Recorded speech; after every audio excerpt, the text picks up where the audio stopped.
So he made woman and he made man. What does that mean? That means God wants to be pursued. The reason why we have those deep desires as a woman to be pursued, to be desired, to be fought for, is God wants the same thing.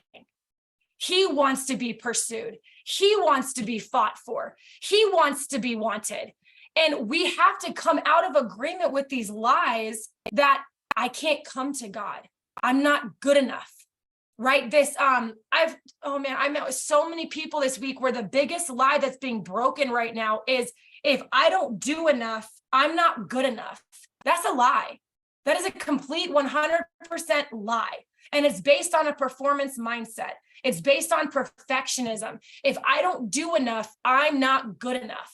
And so what that actually will sometimes kind of boil into is, if I don't do enough, I will be abandoned by God. And that's a lie that we start believing. If I don't do enough, I will be abandoned by God. So our entire life, we might go through these seasons, and I did it.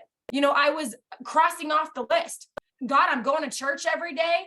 I've prayed for this amount of people. I've done this. The house is clean. The kids are doing good. Like, it was a list and it was a check off. And afterwards, I'm like, where's my fruit? Like, I don't understand. Like, what am I not doing enough for you?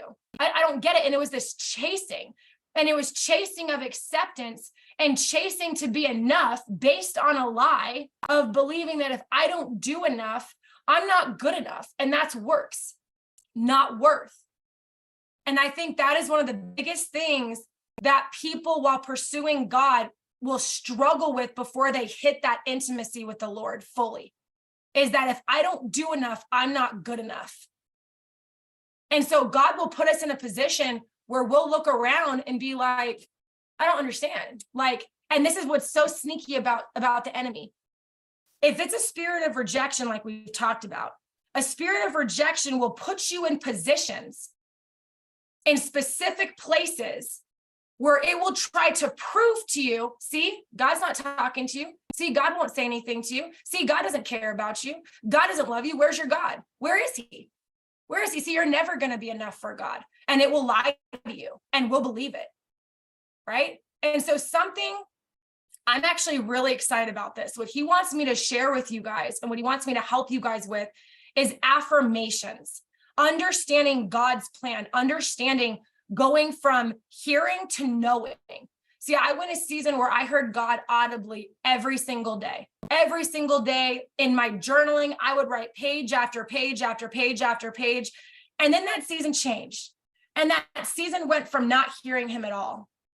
And I was like, Lord, wait a minute. Like, we were home, like we were hanging out, we were talking every day, and now I don't hear you. Because what God is doing, and some of you are even going through this now, it's knowing him because of what his word says. It's being deeply and deeper rooted in him. He will stop talking for a season. It's testing, right? It's testing, but it is because when that happens, you have to go to his word. You have to stand on his word. What does your word say about me? That you will not leave me, that you will not forsake me. So when I feel alone, I have to know the truth that I will never be alone, that you will never forsake me, that you will never abandon me. We have to go into his word to be able to go in that season and understand that God is still God, regardless of whether we hear him or not. He is still going to be faithful. He is still going to be merciful. He is still going to be graceful, and he is still going to come after you. He still wants to pursue you. He wants you to pursue him, right? It's a relationship.